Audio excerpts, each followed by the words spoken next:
ไม่เล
ยเสียงหวานหวานว่ะ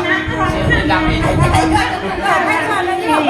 มื่อวันไหนวันไหนเปลี่ยนตีมันตีกลางคำตีปันเงินนานาปีปานเงิน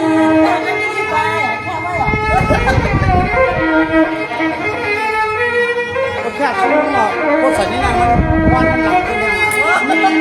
มันนั่งปีจังนั่งใจนั่งคอปีนั่งเขาปีมาแค่สวยยันซื้ออันว่าหน้าปีน้องนั่งว่าซื้อให้มันว่าคำและปีนั้นอันเมื่อมันใจคำปีนั้นคำไรเลยทำแย่เหมือนคู่กว่าเราเสียงมันมีความให้ปล่อยหลังว่ายังปล่อยพวกเรา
ในอันผู้เรื่องประเทศเป็นมาขัดกันวัน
เพียงเงินไม่ได้ปีเพียว เปิดเลี้ยงอยู่เลี้ยง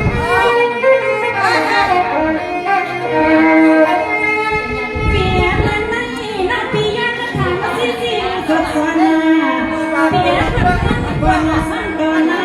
ก่อนปีอาทิตย์สันดีนั่นนาเปียบริการขยันเปียวเธอ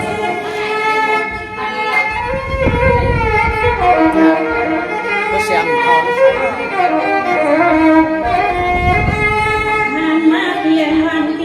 คือเนื้อใหม่ค่ะบ้านถวายหมู่บ้านถวายค่ะหมู่บ้านถวาย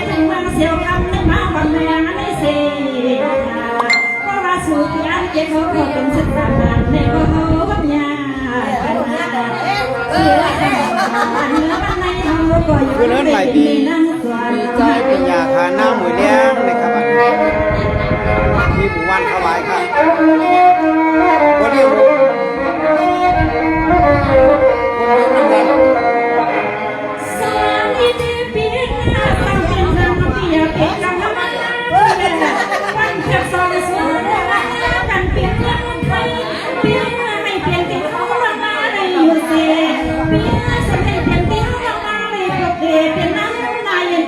เปียมาเท่านี้เมื่อก่อนเปียก็ต้องรับคำอยู่ทำเกิดในเธ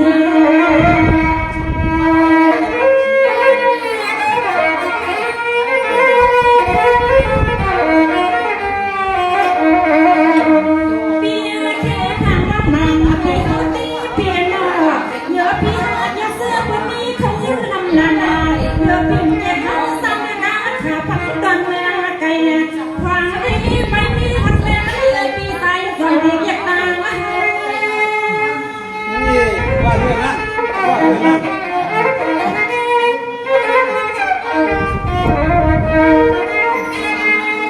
สวรรค์นั้นก็เปียนี่ปีมาได้มาปามาปีเด็กหาไม่ปังวันให้ปี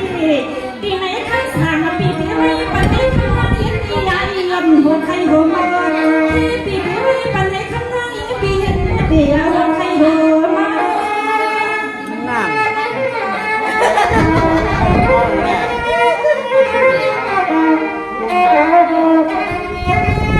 นั่น แล้วปีปีมาสางสาทุ่งเมืองในแล้วปีนี้ไม่ควักดังไหนมาเอาไปลั่นความตามปีห้ามาสั่งเสื้อมันมาสั่งทางตัวความน้องยิ้มเดียวใครมือเที่ยวปีให้ดีแย่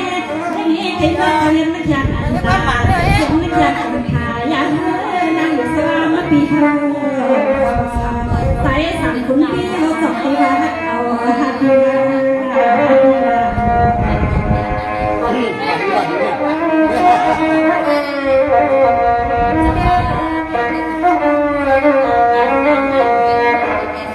สวัสดี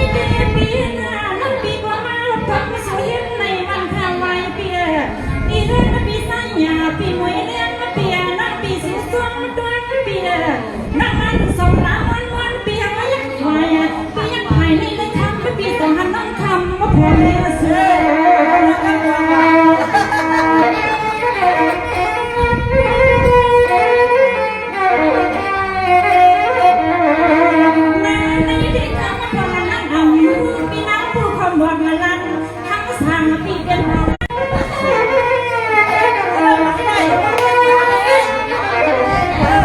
วันถวายค่ะวันถวายหางลงนะครับ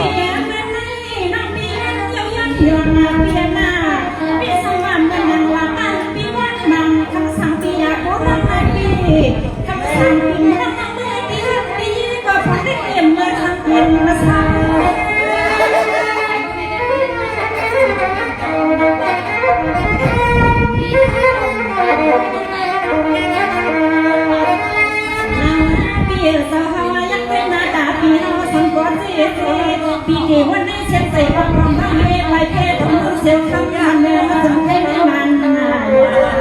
ปีว่าสูปีห้าเอาว่างมันในจังเก้าเนี่ย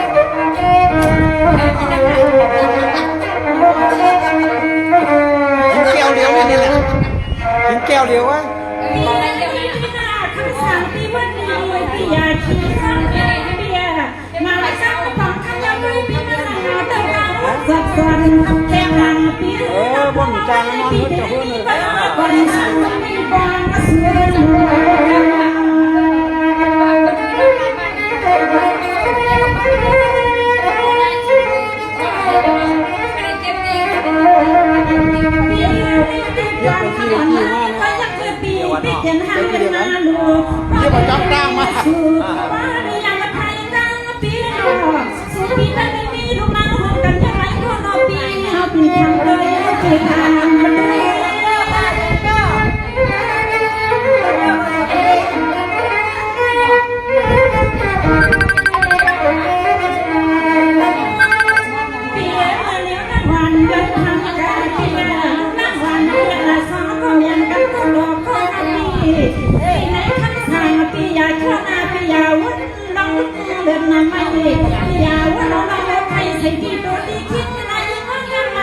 ส่คนปีตา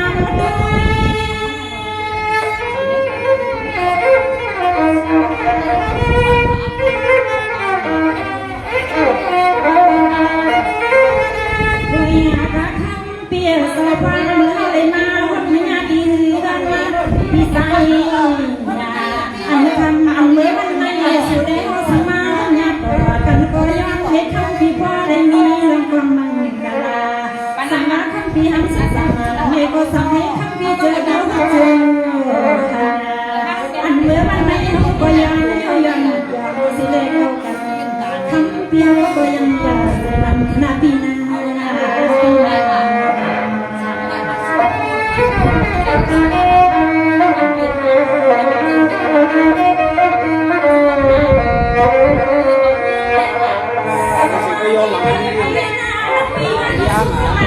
ก็มีคู่ให้พี่อยู่พี่ปาละมันเครื่องเปียพี่มาแม่ไว้ก็รอให้พี่คนไม่อยู่ตาเสียว่าพวกเตะปาละมันไม่มีนายคนคนไม่พี่ในก็ให้มุเสเสสมัยพ่อเก่งห้องตามากันน้องคำป๋องนะครับใกล้ห้องความบักจอมปีเหล่าเปืองเมืองยางขนึงก็ไม่ได้ปีเหล่าเปืองเมืองยางเขาได้มาวิญญาปีได้เถื่อนแน่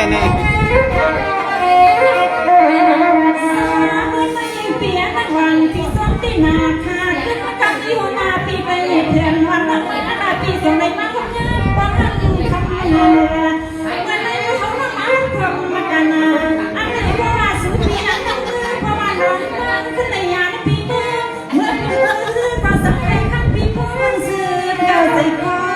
เพราะว่าน้องไม่ยันปีมือเพราะว่าปียันมือเพราะว่าพุ่งมือคำปีสื่อสาเสียกันนะปีเสียกัน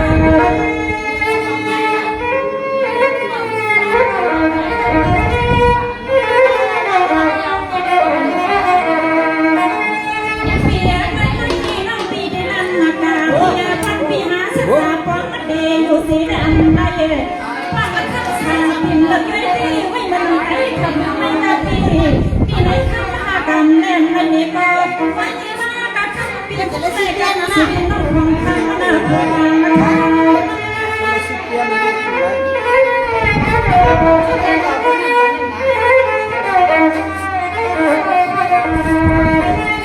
ยามมันให้คำมาเปลี่ยนว่าก็ย้อนวังกันปีห้าค่ะอันลองตั้งมุมว่าปีนี้ไม่ตั้งนาสมัยเธอว่าพรบผู้คิงนั่งขายย้อนวังกันปีห้าก็ปล่อยในสมัยก็ได้เป็นคุณพันมังกลาคำมาปีห้าสังเสริญเจนาสมัยคำปีก็เลยกระดิ่งนาปีนาปีนาสันซ้ายสิทอมอยู่ครับพ่ออยู่เมืองปลายอยู่ก่อนพ่ออยู่ที่เสียมเสร็จก่อนมีการมาเสียมปีตั้งท่านี้มันเท่าไรเสมอเสร็จมาคัดใส่ปันปีเนื้อนี้บริษัทที่มีบริษัทที่น่าไม่เจอไม่มาสู่สมัยเห็นมากันต้องเลี้ยงซื้อให้สั่งตัวเอาผู้ก็สั่งให้บริการเนียนให้ผู้ก็ต้องมาอยากเข้าสมัยบริการเนียนย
อันเมื่อมันไม่นั่งทำตามอย่างในก็ย้อนเข้าวันสั่งให้ว่าได้ศึกษาเสียงลุ่มก็หวานขนาดมาแล้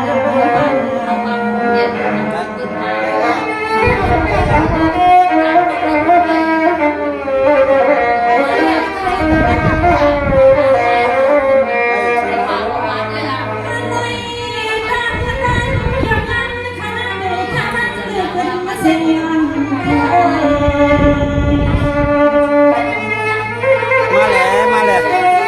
โดยร้องนางเขียวทำอยู่ปัตตานีโอ้ปัตตานีมันก็อยู่ในความนี่มันใหญ่ปัตตานีผักไหนกันน่ะปัตตานีมันอันนี้บ้านถวายครับหู้คาลูเมื่อไกลเขาขาก็วันถวายมากเลย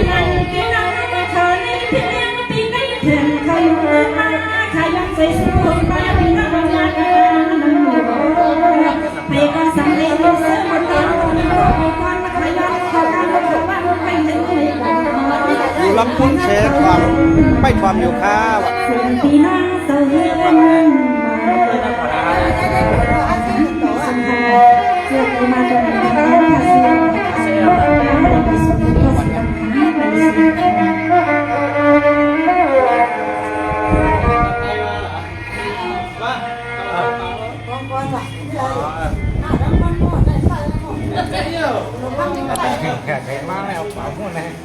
ฮะ